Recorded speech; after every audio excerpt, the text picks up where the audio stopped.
जी हाँ मेरे प्यारे बच्चों, आज हम आप लोगों के बीच क्लास 12th का जो है फिजिक्स का फर्स्ट चैप्टर इलेक्ट्रोस्टैटिक्स का जो है तीसरा टॉपिक है कूलॉम का नियम।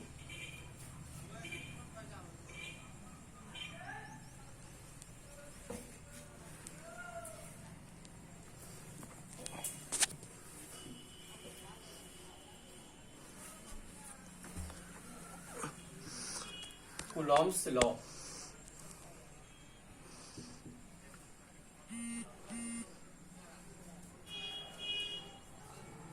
कूलम्ब नाम के एक वैज्ञानिक थे जिनका पूरा नाम था चार्ल्स आइंस्टीन डी कूलम्ब। यह फ्रांस के रहने वाले वैज्ञानिक थे और इन्होंने 1785 ईस्वी में विद्युत आवेश के कारण लगने वाला आकर्षण या प्रतिकर्षण बल के संबंध में एक नियम का प्रतिपादन किए थे, जिसे हम लोग कूलम्ब का नियम कहते हैं। सन 1785 ईस्वी में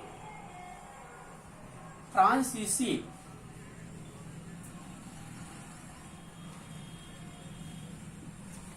वैज्ञानिक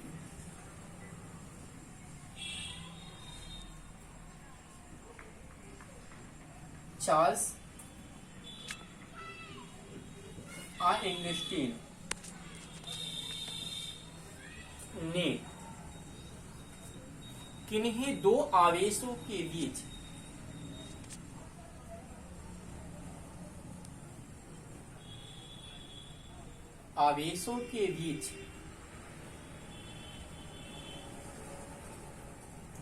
लगने वाला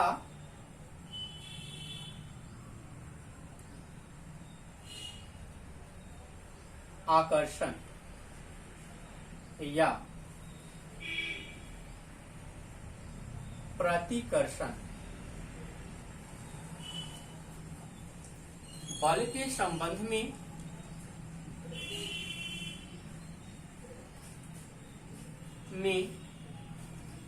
एक नियम का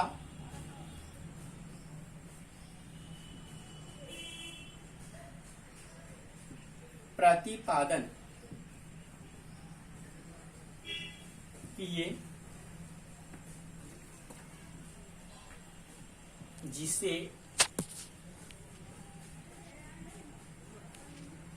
कूलम्ब का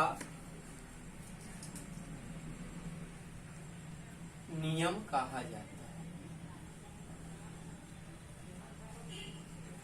इनका नियम है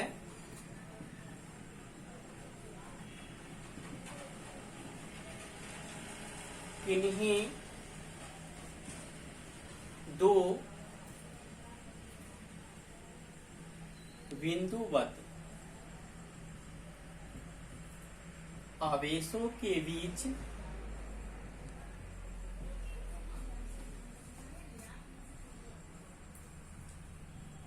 लगने वाला चलिए इस बार सही हो रहा है आकर्षण या प्रतिकर्षण बल आवेश के गुणनफल के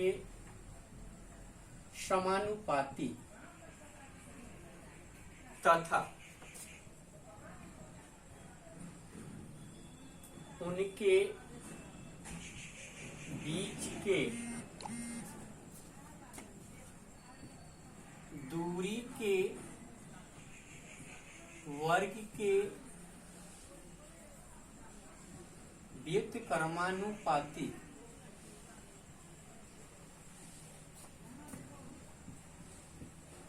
होती है।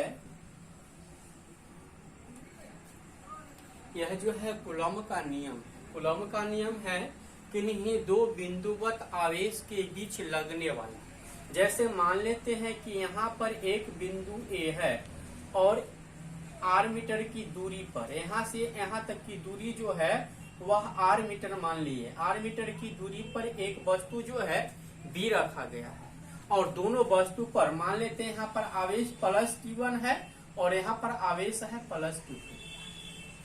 तो इन दोनों वस्तु पर जो लगने वाला प्रतिकर्षण बल होगा, हम लोग प्रतिकर्षण बल इसलिए कहते हैं कि दोनों पर आवेश की मान जो है समान है। जब दोनों पर आवेश का मान समान हो तो उसे हम लोग प्रतिकर्षण बल उस पर लगेगा, और जब दोनों पर आवेश का मान अलग अलग हो तो उस पर आकर्षण बल लगता है। तो इस पर जो है लगने वाला प्रतिकर्षण बल को हम लोग डिनोट करते हैं F से, और यहाँ पे लिखे हैं उसके बीच लगने वाला आकर्षण या प्रतिकर्षण बल, तब बल को F से हम डिनोट कर दिए आवेश के। आवेश यहाँ पर दिया गया है आपका Q1 और दूसरा दिया गया है Q2। आवेश के गुणनफल दोनों को हम लोग गुना कर देंगे। उसके बाद कहता है समानुपाती, इसके बीच हम लोग समानुपाती का चिन्ह देंगे और इसको मान लेते हैं हम लोग समीकरण 1। अब ध्यान दीजिए, फिर उसके बाद कहता है तथा उनके बीच आकर्षण बल जो होगा या प्रतिकर्षण बल जो होगा F द्युत कर्मानुपाती मतलब 1 हो जाएगा, और दूरी को हम लोग डिनोट किए हैं R से, इसलिए यहाँ पर हो गया R²। इसको मान लेते हैं हम लोग समीकरण 2। अब क्या करते हैं हम लोग समीकरण 1 एवं समीकरण 2 से, समीकरण 2 से फ्रॉम इक्वेशन 1 और 2 दोनों से हम देखते हैं तो यहाँ पे F समानुपाती Q1 गुने Q2 और बटा हो जाएगा आपका R²। जब भी हम किसी भी समानुपाती या व्युत्क्रमानुपाती के चिन्ह को जब भी हम हटाते हैं तो उससे हटाने के पहले क्या करते हैं, बराबर के चिन्ह के बाद एक कांस्टेंट लगाते हैं, अर्थात F बराबर हम लिख सकते हैं Q1 गुने Q2 बटा R²। यहाँ पर जो K जो हो जाएगा K बराबर हो गया, इसको हम लोग जो है कूलम्ब नियतांक, लाइव कट गया आ जाएगा, कूलम्ब नियतांक या इसको फिर दूसरा बात हम बोल सकते हैं निर्वात की विद्युतशीलता।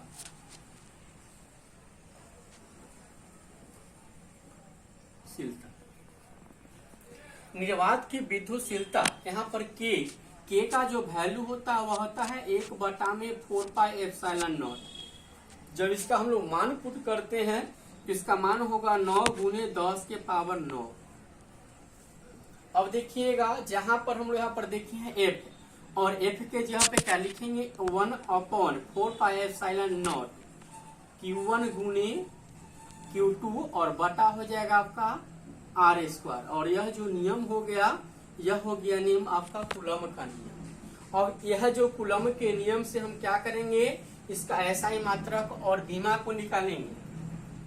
तो ध्यान दीजिएगा यहाँ पे इसका जो है SI मात्रक, SI मात्रक निकालने के लिए सबसे पहले यहाँ पर दिया गया आपका F, यहाँ पर हो गया 1/4πε0 Q1 गुने Q2 और बटा हो जाएगा आपका R²।